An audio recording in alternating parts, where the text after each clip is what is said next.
از وقتی رفتی زندگیم با درد و غم شد، روز و شبم به مثل گور تاریک و تنگ شد.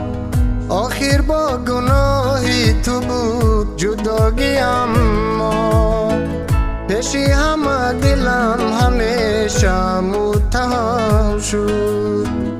از رفتنت من روز و شب آرام ندارم، شبا تا روز از دردیش من خواب ندارم.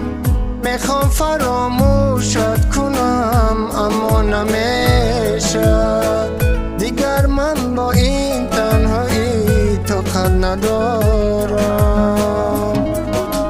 به تو طاقت ندارم، شبها من انتظارم. به تو این خانه زندان است، چشمانم گریان است، به تو من خورم. درد است جدایی چی سخت است، حیات به تو مرگ است، این چی سخت است.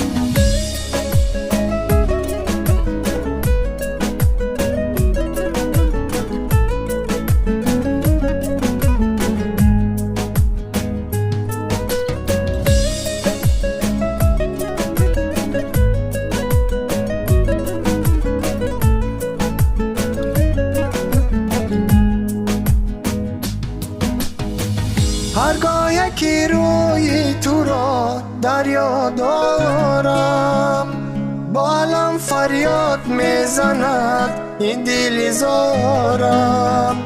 درد عشق تو دلم را آزرده کرده است، تا کی با این دردهای تو طاقت بیارم.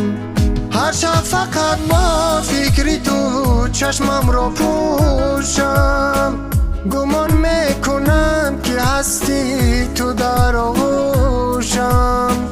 افسوس که این همه بوده است و در خیالم، بغیر از مرگ چیزی نیست در عقل و هوشم. به تو طاقت ندارم، شبها من انتظارم. به تو این خانه زندان است، چشمانم گریان است، به تو من خورم.